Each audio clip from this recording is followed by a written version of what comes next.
Welcome to the 13th IISS Asia Security Summit, the Shangri-La Dialogue. This is the largest gathering of government officials and top experts on the Asia-Pacific we have ever brought together. It promises to be a stimulating and, I trust, a productive weekend. We reconvene in a year characterized by the return of geopolitics to the center stage of international relations and global debate about power today. There are, of course, many forms of power. There is military, diplomatic, economic, financial, market, people, reputational, and idea power. If there is a balance of power today, it is only the balance between these different types of power. Governments and businesses that are successful need to navigate effectively these various forms and types of power if they are to succeed. And given the way all these types of power mix in today's world, things can change very quickly. In these circumstances, our century has a neo-Darwinian flavor. It is not so much survival of the fittest as power to the most agile. It is speed rather than heft that can determine diplomatic and even military victories, the creation of financial advantage, and the establishment of political leadership. Speed has even become an attribute of power and a necessary condition of success. To the phrases hard power, soft power, and smart power, so often used today, could be added fast power, the ability to shape events at speed effectively, a skill all governments and businesses have to deploy effectively. What they see before them now is a fast-moving strategic scene where geopolitical competition is again openly breaking out all over the place. There is no doubt that this region, the Asia-Pacific, or the Indo-Pacific, as it is sometimes called, is a geopolitically highly charged area. It is a place where strategic swagger mixes with diplomatic caution, where solemn proclamations of principle intermingle with selective breaches of norms. It is a region where military modernization invites an action-reaction dynamic that operates without the constraint of formal arms control arrangements or the calming comforts of established confidence-building measures. It is a place where regional institutions abound and national competition remains fierce.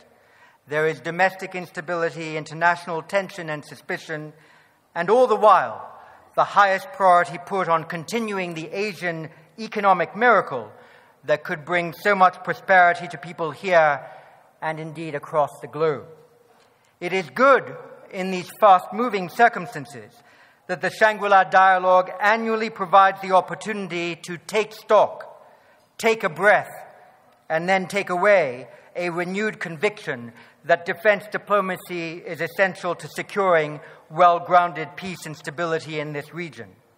It is always best if reasoned debate takes place against the background of a sober presentation of the facts and a transparent appreciation of the regional trends. The IISS is delighted, therefore, to present at this Shangri-La Dialogue our strategic dossier, Regional Security Assessment 2014, Key Developments and Trends in Asia-Pacific Security, that in over 200 densely packed pages presents a picture of the current security environment in facts, figures, and analysis. I commend it to you as an excellent treatment of the complex issues that the ministers and countries represented here are facing. It is no surprise that more and more countries are interested in joining this Shangri-La Dialogue process.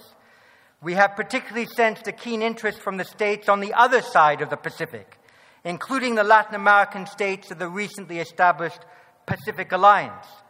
This fact reminds us that today, thinking strategically also means thinking trans-Pacifically. That is why the IISS, having created the Shangri-La Dialogue in Singapore and the Manama Dialogue in Bahrain, has decided to launch a new Trans-Pacific Summit styled the Cartagena Dialogue that we intend to convene in Colombia in March 2015. The Cartagena Dialogue will bring together all the countries from Canada to Chile that lie on the Pacific coast of the Americas with a dozen countries of the Asia-Pacific, as well as the UK, France, Spain, Portugal, and the EU. It will have a geo-economic focus. We at the IISS are keen to support the growing political and economic links between the two sides of the Pacific, and we hope that this third dialogue in our series will also develop into a valued institution. Today, as this 13th Shangri-La Dialogue is opened, everyone gathered here will be thinking strategically, trans-Pacifically, and globally. They will face directly the issues of the day, listen to each other, and work to reconcile differences in perspective. It is important at the opening dinner of the Shangri-La Dialogue to have a speaker who can address with authority the important strategic questions, can put forward policy ideas to animate our debate, and who can encourage effective defense diplomacy. Since the first Shangri-La Dialogue opened in 2002, we have borne witness to Japan's commitment to defense diplomacy.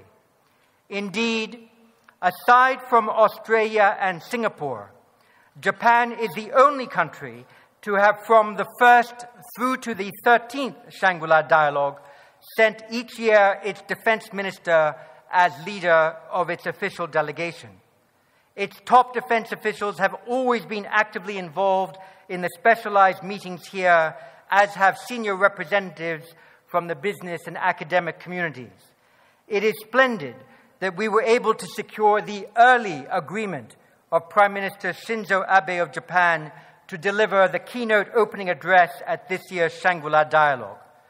Prime Minister Abe, born in Tokyo in 1954, is a graduate from the Faculty of Law at Sekai University, worked at Kobe Steel, has been elected 7 times to the House of Representatives for Yamaguchi 4th District, was Prime Minister first in 2006, and has served again as President of the Liberal Democratic Party and Prime Minister since 2012.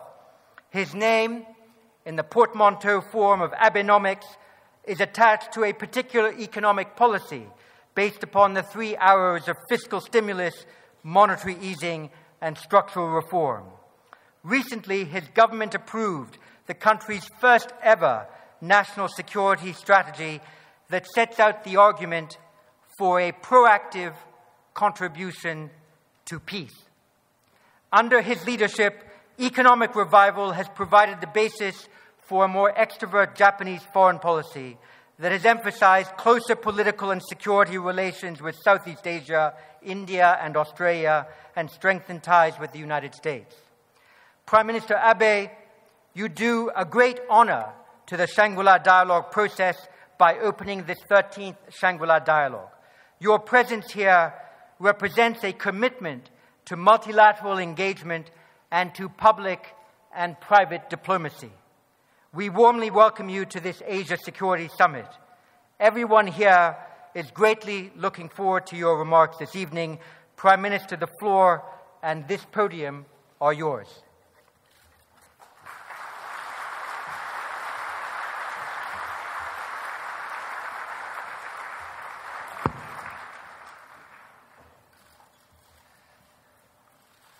リー・シェンロン首相、ジョン・チャップマン所長、ご列席の皆様、アジアの平和と繁栄をとこしえなれ。本日はそのため日本として何をなすべきか。What should Japan do and how should Japan contribute? That's what I am standing here to speak about. I think all of us in the room here share a common mission. The mission is one of pursuing better living standards and economic prosperity. It's a mission of bringing into full bloom the latent potential of this great growth center and the people living there, stretching from Asia and the Pacific to the Indian Ocean. We must build and then hand over to the next generation a stage on which each and every individual can prosper still more and certainly benefit from the fruits of growth. Asia is a synonym for growth and another name for achievement. Take TPP. The Trans-Pacific Partnership will surely bring an overwhelming economy of scale to the Asia-Pacific economies. Just as a rocket picks up even greater acceleration in its second and third stages, the RCEP and the FTAP, as it were, the momentum sparked by the TPP will expand our free and creative economic sphere, enabling us to soar even higher and to propel the world economy forward.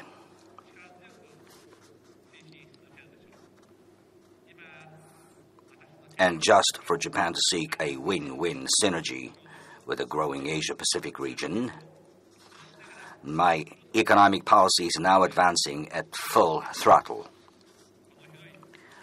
If you imagine how vast the Pacific and Indian Oceans are, our potential is exactly like the oceans, i.e. limitless, isn't it? In order to have the generations of our children and our children's children share in this bounty, it's absolutely imperative that we make peace and stability something absolutely rock solid. To achieve this, all countries must observe international law.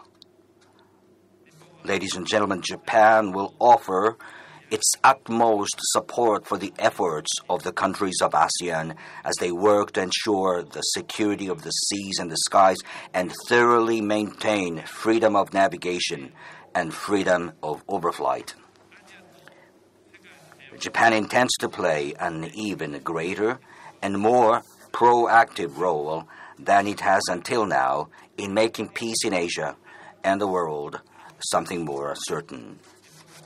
As for Japan's new banner of proactive contribution to peace, Japan already enjoys the explicit and enthusiastic support of the leaders of our allies and other friendly nations, including every leader of ASEAN member countries, as well as the leaders of the United States, Australia, India, the UK, France, and others. So let me just repeat. Japan for the rule of law. Asia for the rule of law, and the rule of law for all of us. Peace and prosperity in Asia forevermore. That's what I wish to state to you today. May I now tell you, firstly, how I perceive the situation that surrounds us in the region. This region has achieved tremendous growth in the span of a single generation. However, a large and relatively disproportionate amount of the fruits of that growth is being allocated to military expansion and arms trading. To me, this is extremely regrettable. We also find ourselves facing the threat of weapons of mass destruction and attempts to change the status quo through force or coercion. Clearly, there exist elements that spawn instability, and yet nowhere do we find a need to be pessimistic. That's my idea. Recently, President Barack Obama of the United States and I mutually reaffirmed that the United States-Japan alliance is the cornerstone for regional peace and security. President Obama and I also mutually confirmed that the United States and Japan are strengthening trilateral cooperation with like-minded partners to promote peace and economic prosperity in Asia and the Pacific and around the globe. When Australian Prime Minister Tony Abbott visited Japan at the beginning of April, we reaffirmed this exact stance, namely that in security affairs, we will further the trilateral cooperation among Japan, the U.S., and Australia. We clearly articulated to people, both at home and abroad, our intention to elevate the strategic partnership between Japan and Australia to a new special relationship. In India, Mr. Narendra Modi has become Prime Minister through another free and fair election. I am absolutely certain that when I welcome Prime Minister Modi to Tokyo, we will successfully confirm that Japan-India cooperation, as well as trilateral cooperation, including our two countries, will make the confluence of the two seas, that is the Pacific and Indian Oceans, peaceful and more prosperous.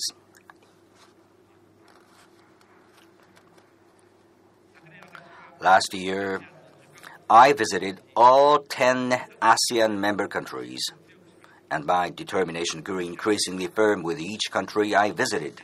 This is because these visits taught me that we share common groundwork regarding our commitment to valuing the rule of law, and that we enjoy a consensus in our respect for freedom of navigation and freedom of overflight. Indeed, in most of the countries of the region, economic growth has steadily brought freedom of thought and religion and checks and balances to the political systems, even though the speed of these changes varies from country to country. The sheer idea of the rule of law, which is one great pillar for human rights, has taken deeper root. Freedom, democracy, and the rule of law, which undergirds these two, form the Asia-Pacific's rich basso continuo that supports the melody played in a bright and cheery key. I find myself newly gripped by that sound day after day. I've now shared with you how I perceive the circumstances that surround us. Now, my first central point for today, that is that we must observe international law. International law prescribes the order governing the seas. Its history is long indeed, stretching back to the days of ancient Greece, we are told. By Roman times, the seas were already kept open to all, with personal possession and partitioning of the sea prohibited. Ever since what is known as the Age of Exploration, large numbers of people have come together by crossing the seas, and marine-based commerce has connected the globe. The principle of freedom on the high seas came to be established, and the seas became the foundation for human prosperity.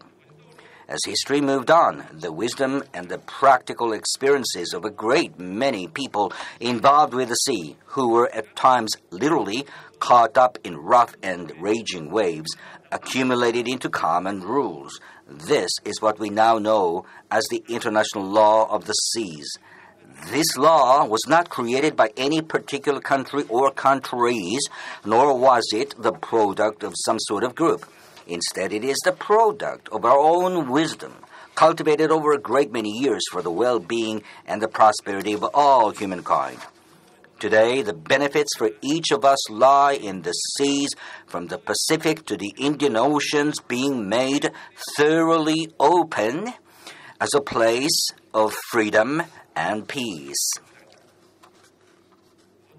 All of us should find one common benefit in keeping our oceans and skies as global commons, where the rule of law is respected throughout to the merit of the world and humankind. Now, when we say the rule of law at sea, what exactly do we mean in concrete terms? If we take the fundamentalist spirit that we have infused into international law over the ages and reformulate it into three principles, we find the rule of law at sea is actually a matter of common sense.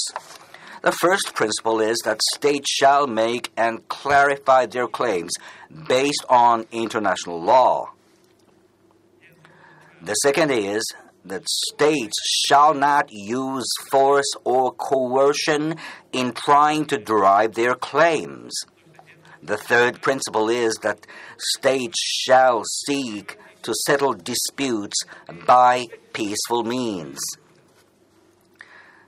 So to reiterate this, It means making claims that are faithful in light of international law, not resorting to force or coercion, and resolving all disputes through peaceful means.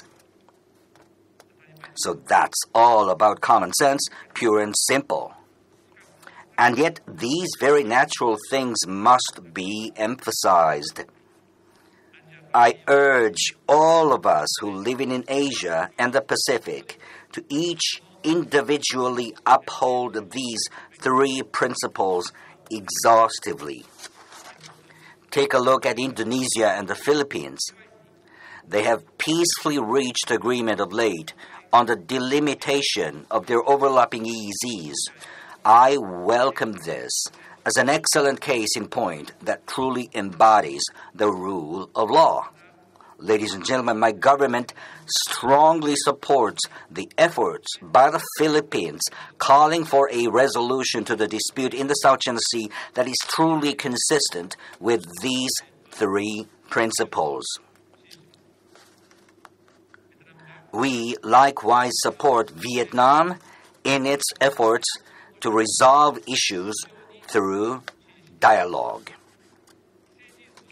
Movement to consolidate changes to the status quo by aggregating one fait accompli after another can only be strongly condemned as something that contravenes the spirit of these three principles.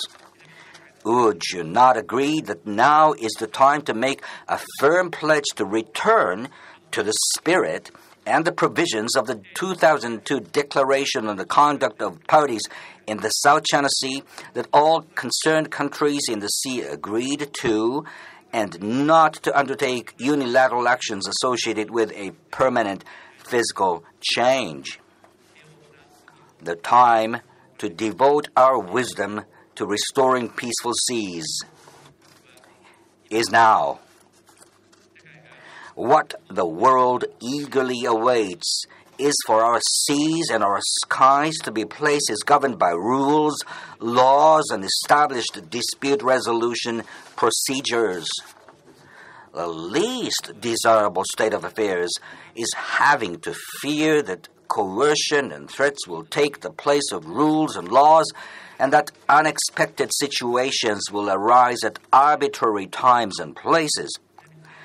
I strongly hope that a truly effective code of conduct can be established in the South China Sea between ASEAN and China, and that it can be achieved swiftly. Japan and China have an agreement concluded in 2007 between then Premier Wen Jiabao and myself when I was serving as Prime Minister. That was a commitment we made to create a maritime and air communication mechanism in order to prevent unexpected situations between Japan and China. Unfortunately, this has not led to the actual operation of such a mechanism. We do not welcome dangerous encounters by fighter aircraft and vessels at sea.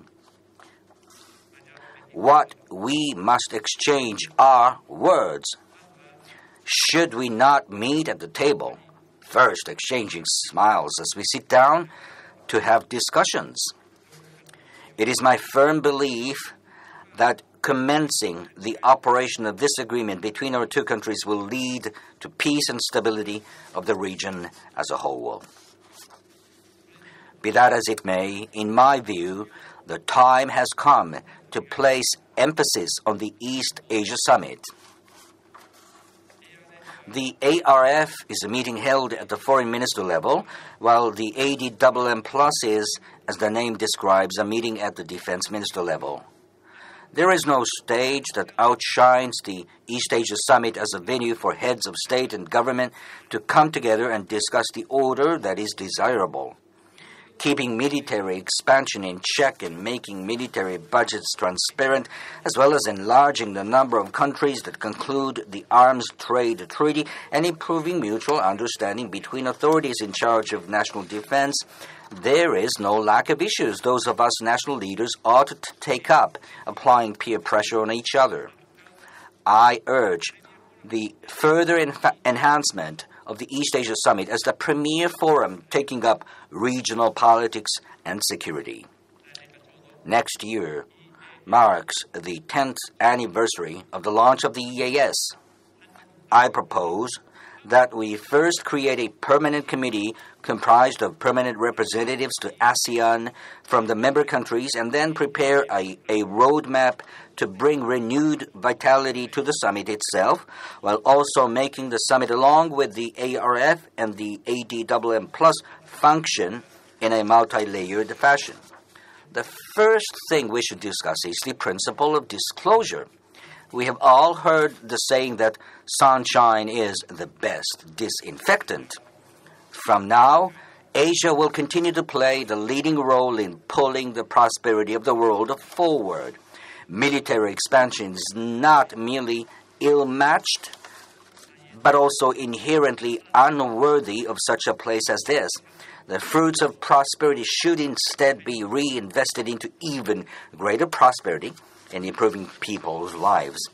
I believe that a framework under which we publicly disclose our military budget step by step that enables us to cross-check each other is a system that we should seek to establish as we extend the scope of the East Asia Summit. Ladies and gentlemen, Japan will offer its utmost support for efforts by ASEAN member countries to ensure the security of the seas and skies and rigorously maintain freedom of navigation and overflight. Then what will Japan actually support and how? We have decided to provide 10 new patrol vessels to the Philippine Coast Guard. We have already provided 3 brand new patrol vessels to Indonesia through grant aid cooperation, and we are moving forward with the necessary survey to enable us to provide such vessels to Vietnam as well.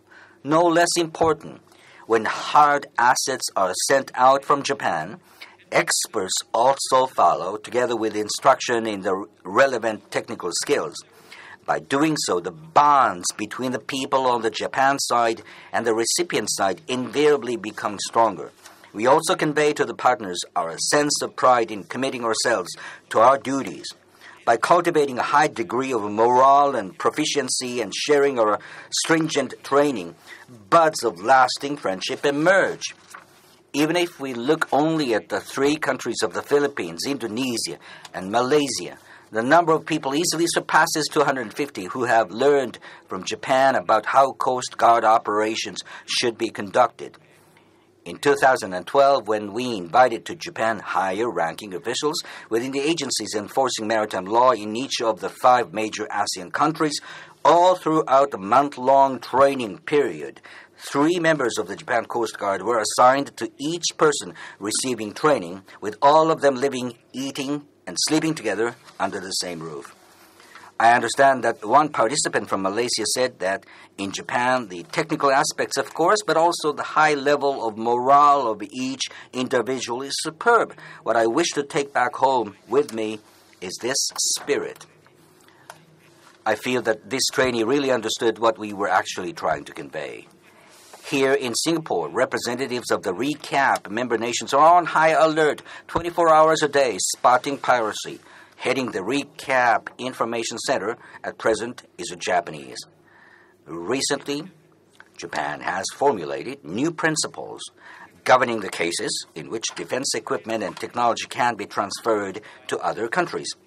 We're now able to send out Japan's superb defense equipment such as for rescue, transportation, vigilance, surveillance, and minesweeping in cases in which appropriate control can be ensured on the basis of a strict examination.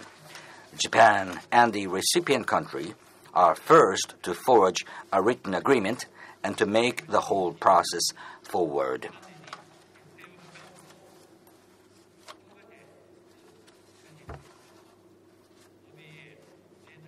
Japan will combine various options within its assistance menu, including ODA, capacity building by the self-defense forces, and defense equipment and technology cooperation to support seamlessly the capacity of ASEAN countries in safeguarding the seas. I have stated all that as a pledge to you. I will now talk about my final topic for today, and that is about the new banner Japan has chosen to raise. We're in an era in which it is no longer possible for any one nation to secure its own peace only by itself. This is a view shared throughout the world. That's exactly why it is incumbent upon us in Japan to reconstruct the legal basis pertinent to the right of collective self-defense and to international cooperation, including the United Nations peacekeeping operations. On my watch, discussion is underway in Japan. Japan's self-defense forces are at this very moment working hard to foster peace in South Sudan, only recently independent, under the flag of the United Nations mission there. Units from such countries as Cambodia, Mongolia, Bangladesh, India, Nepal, the Republic of Korea, and China are participating in this same mission. There are also a great many civilian UN staffers as well as members of NGOs from various countries. They're all partners with us in the sense that they are all assisting in South Sudan's nation building. Imagine now that civilians or NGO workers there, powerless to defend themselves, came under sudden attack by armed elements. Under the approach that the Japanese government has taken to date, Japan's self-defense forces are unable to go rescue these civilians enduring the attack. Is this an appropriate response into the future? My government is thinking hard about it, and a close consultation is underway within the ruling coalition parties. It is precisely because Japan is a country that depends a great deal on the peace and stability of the international community that Japan wishes to work even more proactively for world peace and wishes to raise the banner of proactive contributor to peace. Ladies and gentlemen, Japan has, for multiple generations, walked a single path, loving freedom and human rights, valuing law and order, abhorring war, and earnestly and determinedly pursuing peace, never wavering in the least. We will continue to walk this same path, unchanged, for generations upon generations to come. I would like all of you gathered here today to understand that point in a way that is absolutely crystal clear. Over what is almost now a year and a half, I have worked to the very best of my ability to remake the Japanese economy into an economy that once more grows robustly, abundant with innovations. People call this Abenomics and classify it as a type of economic policy. But for me, it is a mission that goes far beyond economic policy. It is nothing less than an undertaking to foster new Japanese who will shoulder the responsibilities of the coming years. And who are these new Japanese about?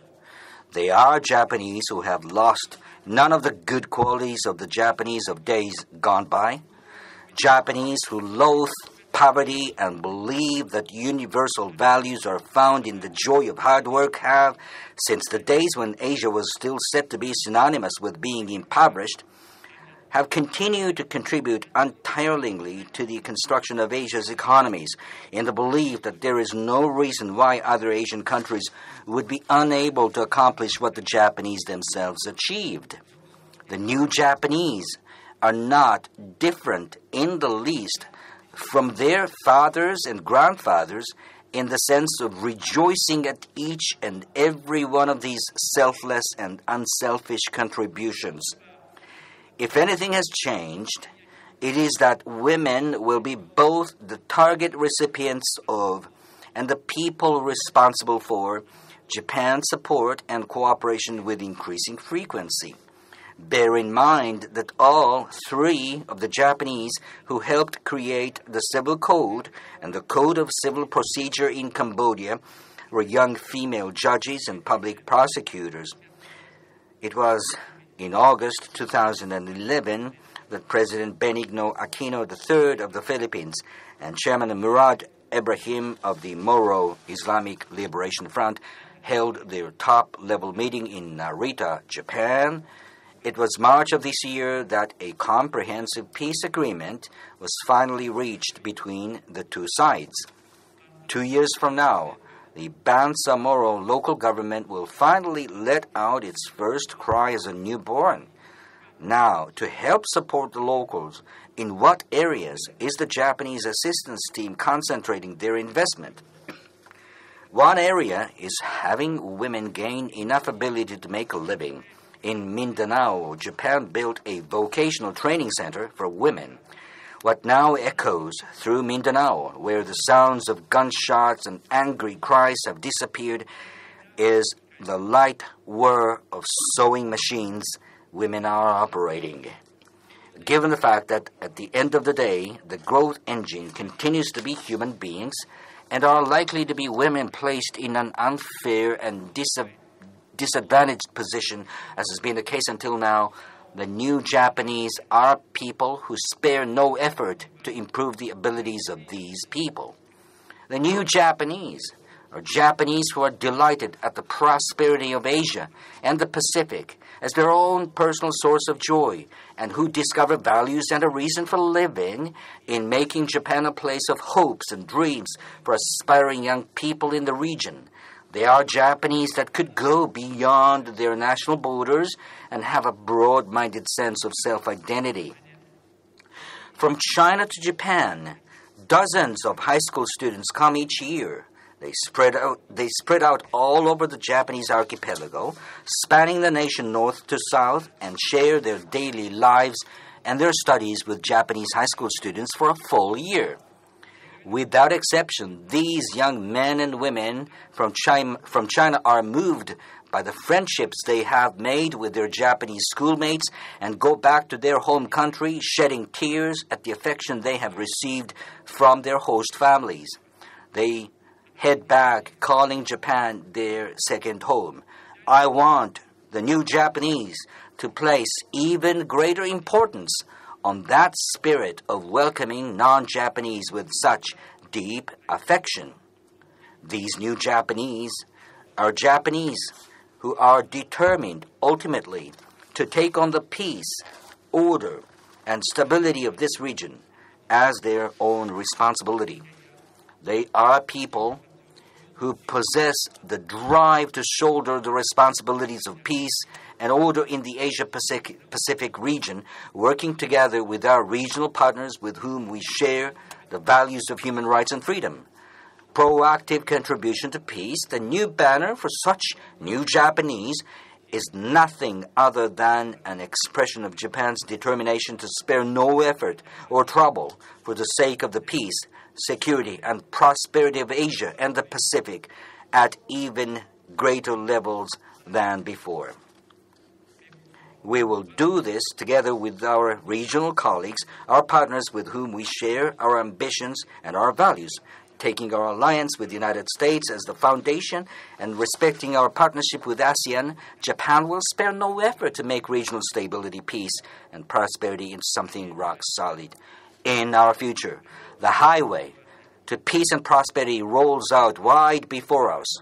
Our responsibility to the next generation is to bring this region's potential for growth into full bloom.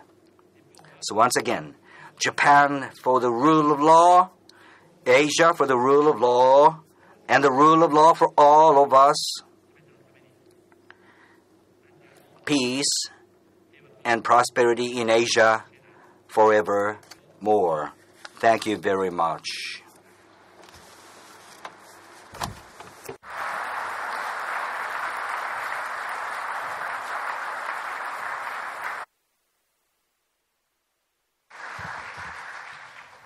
Prime Minister, thank you very much for your future-orientated speech with a number of important policy suggestions and policy clarifications. We, I think, particularly noted your call for the enhancement of the East Asia Summit. You're noting how your proactive contribution for peace will allow you to help defend civilians in peacekeeping operations, and your definition of the new Japanese as people with a broad-minded sense of self-identity. we now have an opportunity for 2 or 3 questions. I might take the liberty to ask the first, which is about your attitude towards the East Asia Summit and the contribution of the various members of the East Asia Summit to a multipolar Asia. Do you think there are other members of the East Asia Summit who should also contribute to raising the stature of this organization?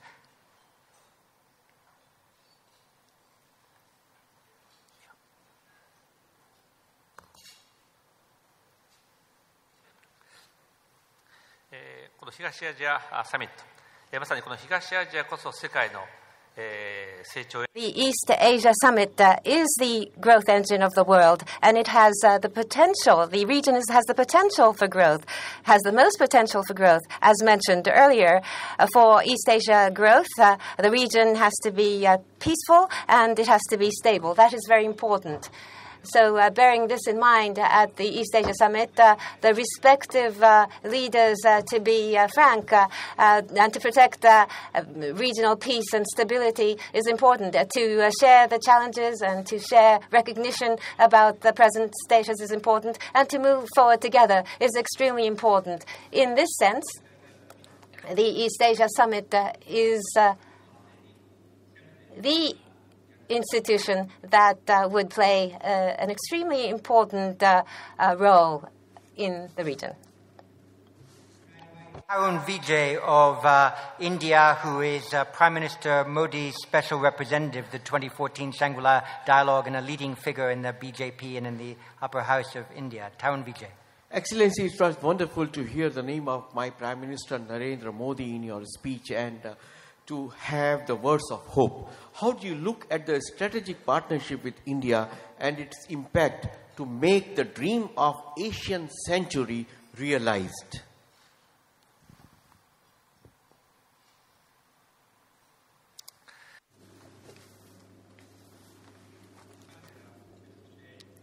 Asia and India and the Pacific, the region, and the prosperity and the peace in this area is important for the world as a whole. So from that perspective, Japan and India have a strategic global partnership, and we are in the process of building this up. Prime Minister Singh was in Japan last year, and this year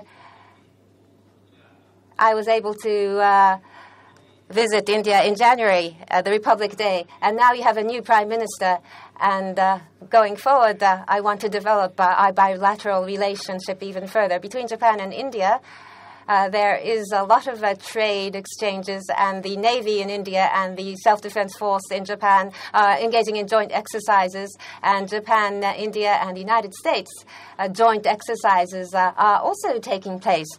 So going forward, Japan and India in the Indian Ocean and the Pacific Ocean. This is a place where the two oceans come together. So the two countries to cooperate to enhance stability of the waters here.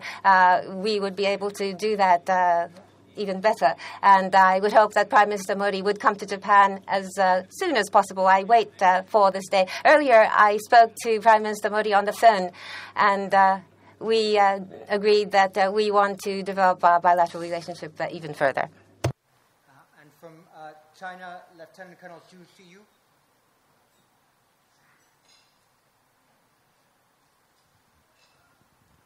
Thank you. Thank you, Chairman. My question is, Mr. Prime Minister, you mentioned that Japan will raise a new banner of proactive contribution to peace. But I think any banner or any policy needs a ground.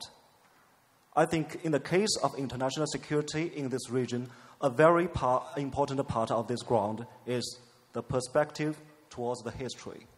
And I remember that last year, after your visit to Yasukuni Shrine, you mentioned to the public that this action is want to show your respect to the souls of those who have died for Japan. And I want to mention, there's also millions of people in China, Korea, and many countries in this region have been killed by Japanese army. And to those souls, will you show your attitude, or in what way will you show your attitude? Thank you very much. Last year, I visited the Yasukuni Shrine, and I made a comment. And I said that I pray for those who fought for the country and pray for the repose. And that's common for all world leaders. And so I prayed for the peace of those souls. And that's why I prayed at the shrine. At the same time, I said that the 20th century was a century where many people suffered from war. Never again shall we have a situation where people suffer from war. We need to exert the best efforts to create peace. So I made a pledge never to wage war. And I have mentioned many times that Japan, after the war, we have had a strong remorse, acute remorse for the war, and we have created a peaceful nation, a free and democratic nation based on that reflection. So we protect human rights and respect law, and we are quite proud of that achievement. And we have walked the path of a peace-loving nation, and going forward, that is what we're going to continue to do. That I can clearly declare in front of you.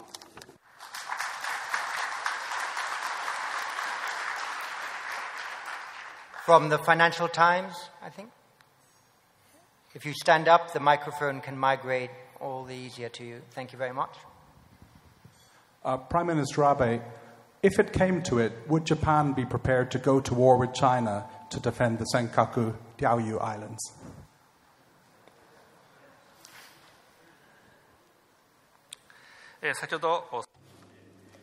In my speech, as I said, we comply with the law. We comply with maritime laws. And it's important that the countries together all comply with these laws. In the Senkaku Islands, or with regard to the Senkaku Islands, historically and under international law, it's an inherent territory of Japan. And actually, Japan exerts valid control of this island. Going forward, in the South China Sea, or rather the East China Sea and South China Sea as well, so that international laws are complied with, it's important that we all make efforts. That is my view. And if there are, so that the contingencies can be prevented, as mentioned earlier, when I met with Prime Minister Wen Jiabao, I agreed about establishing a communication mechanism. So that this can transpire, we would like to keep calling upon China to do so. From Chris, the ISS. Thank you, Prime Minister. Very clear and lucid speech. There's a very strong theme in your speech about international law and the rule of law. The UN Convention on the Law of the Sea clearly states that maritime disputes that cannot be resolved through negotiation should be referred to an independent third-party arbitration mechanism. Could you therefore confirm today that Japan, as a law-abiding nation, would be willing to refer, let's say, the Senkaku Diaoyu Island dispute to an independent third-party arbitration mechanism? And if not, why not?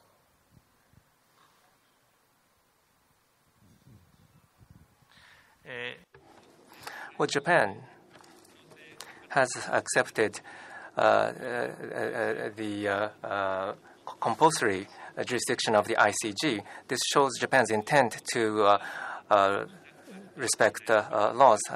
Regrettably, China has not accepted that.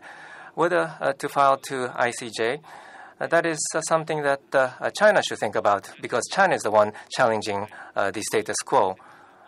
Japan effectively controls Senkaku. That I emphasize.